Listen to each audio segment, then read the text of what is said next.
حضرت جنید بغدادی رحمۃ اللہ علیہ شروع میں اپنے دور میں خلیفہ بغداد کے درباری، پہلوان اور پوری مملکت کی شان تھے۔ ایک دن دربار لگا ہوا تھا کہ چوبدار نے اطلاع دی کہ صحن کے دروازے پر صبح سے ایک لاغر و نیم جان شخص برابر اصرار کر رہا ہے کہ میرا چیلنج بغداد کے مشہور پہلوان جنید بغدادی رحمۃ اللہ علیہ تک پہنچا دو، میں اس سے کشتی لڑنا چاہتا ہوں۔ لوگوں کو بڑی حیرت ہوئی، مگر خلیفہ نے درباریوں سے باہمی مشورہ کے بعد کشتی کے مقابلے کے لیے تاریخ و جگہ متعین کر دی۔ انوکھی کشتی مقابلے کی تاریخ آتے ہی بغداد کا سب سے وسیع میدان لاکھوں تماشائیوں سے کھچا کچ بھر گیا۔ اعلان ہوتے ہی حضرت جنید بغدادی رحمۃ اللہ علیہ تیار ہو کر اکھاڑے میں اتر گئے۔ وہ اجنبی بھی کمر کس کر ایک کنارے کھڑا ہو گیا۔ لاکھوں تماشائیوں کے لیے یہ بڑا ہی حیرت انگیز منظر تھا۔ ایک طرف شہرت یافتہ پہلوان اور دوسری طرف کمزور و نحیف شخص۔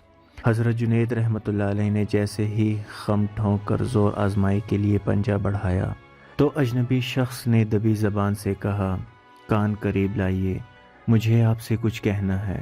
نہ جانے اس آواز میں کیا سحر تھا کہ سنتے ہی حضرت جنید رحمۃ اللہ علیہ پر ایک سکتہ طاری ہو گیا۔ کان قریب کرتے ہوئے کہا، فرمائیے۔ اجنبی کی آواز گلوگیر ہو گئی۔ بڑی مشکل سے اتنی بات منہ سے نکل سکی، جنید، میں کوئی پہلوان نہیں ہوں، زمانے کا ستایا ہوا ایک آل رسول ہوں۔ سیدہ فاطمہ رضی اللہ تعالی عنہا کا ایک چھوٹا سا کنبہ کئی ہفتے سے جنگل میں پڑا ہوا فاقوں سے نیم جان ہے۔ چھوٹے چھوٹے بچے بھوک کی شدت سے بے حال ہو گئے ہیں۔ ہر روز صبح کو یہ کہہ کر شہر آتا ہوں کہ شام تک کوئی انتظام کر کے واپس لوٹوں گا، لیکن خاندانی غیرت کسی کے آگے منہ نہیں کھولنے دیتی، شرم سے بھیک مانگنے کے لیے ہاتھ نہیں اٹھتے۔ میں نے تمہیں صرف اس امید پر چیلنج دیا تھا کہ آل رسول کی جو عقیدت تمہارے دل میں ہے، آج اس کی آبرو رکھ لو۔ وعدہ کرتا ہوں کہ کل میدان قیامت میں نانا جان صلی اللہ علیہ وآلہ وسلم سے کہہ کر تمہارے سر پر فتح کی دستار بندھواؤں گا۔ اجنبی شخص کے یہ چند جملے نشتر کی طرح حضرت جنید رحمۃ اللہ علیہ کے جگر میں پیوست ہو گئے۔ پلکیں آنسوؤں کے طوفان سے بوجھل ہو گئیں۔ عالمگیر شہرت و ناموس کی پامالی کے لیے دل کی پیشکش میں ایک لمحے کی بھی تاخیر نہیں ہوئی۔ بڑی مشکل سے حضرت جنید رحمۃ اللہ علیہ نے جذبات کی طغیانی پر قابو حاصل کرتے ہوئے کہا کہ ایشور عقیدت کی تاجدار میں میری عزت ناموس کا اس سے بہترین مصرف اور کیا ہو سکتا ہے کہ اسے تمہارے قدموں کی اڑتی ہوئی خاک پر نثار کر دوں۔ اتنا کہنے کے بعد حضرت جنید رحمۃ اللہ علیہ خم ٹھونک کر للکارتے ہوئے آگے بڑھے اور سچ مچ کشتی لڑنے کے انداز میں تھوڑی دیر پینترا بدلتے رہے، لیکن دوسرے ہی لمحے حضرت جنید رحمۃ اللہ علیہ چاروں شانے چت تھے اور سینے پر سیدہ فاطمہ زہرا رضی اللہ تعالی عنہا کا ایک نحیف و ناتواں شہزادہ فتح کا پرچم لہرا رہا تھا۔ ایک لمحے کے لیے سارے مجمع پر سکتے کی سی کیفیت طاری ہو گئی۔ حیرت کا طلسم ٹوٹتے ہی مجمع نے نحیف و ناتواں سید کو گود میں اٹھا لیا اور ہر طرف سے انعام و اکرام کی بارش ہو رہی تھی۔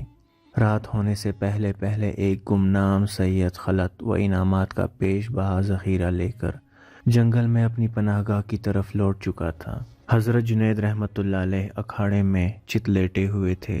اب کسی کو کوئی ہمدردی ان کی ذات سے نہیں رہ گئی تھی۔ آج کی شکست کی ذلتوں کا سرور ان کی روح پر ایک خمار کی طرح چھا گیا تھا۔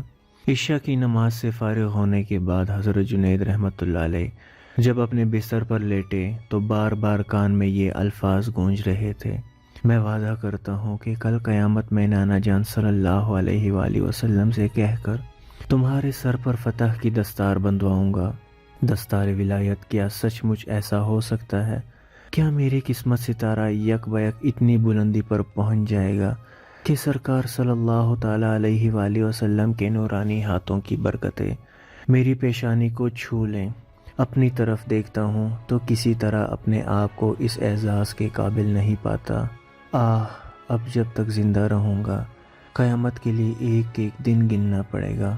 یہ سوچتے سوچتے حضرت جنید رحمۃ اللہ علیہ کی جیسے ہی آنکھ لگی سوئی ہوئی قسمت انگڑائی لے کر جاگ اٹھی، سامنے شہد سے بھی میٹھے میٹھے آقا صلی اللہ علیہ وآلہ وسلم مسکراتے ہوئے تشریف لے آئے۔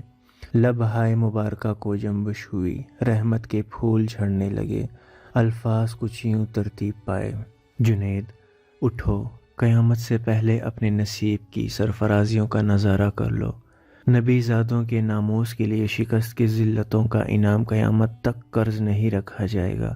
سر اٹھاؤ، تمہارے لیے فتح و کرامت کی دستار لے کر آیا ہوں۔ آج سے تمہیں عرفان و تقرب کی سب سے اونچی بساط پر فائز کیا گیا۔ بارگاہ یزدانی سے گروہ اولیاء کی سروری کا اعزاز تمہیں مبارک ہو۔ ان کلمات سے سرفراز فرمانے کے بعد سرکار مدینہ صلی اللہ علیہ وآلہ وسلم سرور قلب و سینہ، فیض گنجینہ، صاحب معطر پسینہ صلی اللہ علیہ وآلہ وسلم نے حضرت جنید بغدادی رحمۃ اللہ علیہ کو سینے سے لگا لیا۔ سبحان اللہ۔ اس عالم کیف بار میں اپنے شہزادوں کے جانثار پروانے کو کیا عطا فرمایا، اس کی تفصیل نہیں معلوم ہو سکی۔ جاننے والے بس اتنا ہی جان سکے کہ صبح کو جب حضرت جنید رحمۃ اللہ علیہ کی آنکھ کھلی تو پیشانی کی موجوں میں نور کی کرن لہرا رہی تھی۔ سارے بغداد میں آپ کی ولایت کی دھوم مچ چکی تھی، خواب کی بات بات صبا نے گھر گھر پہنچا دی تھی۔ کل کی شام جو پائے حقارت سے ٹھکرا دیا گیا تھا، آج صبح کو اس کی راہ گزر میں پلکیں بچھی جا رہی تھیں۔ ایک ہی رات میں سارا عالم زیر و زبر ہو گیا تھا۔ طلوع سحر سے پہلے ہی حضرت جنید بغدادی رحمۃ اللہ علیہ کے دروازے پر درویشوں کی بھیڑ جمع ہو گئی تھی۔ جو ہی آپ رحمۃ اللہ علیہ باہر تشریف لائے، خراج عقیدت کے لیے ہزاروں گردنیں جھک گئیں۔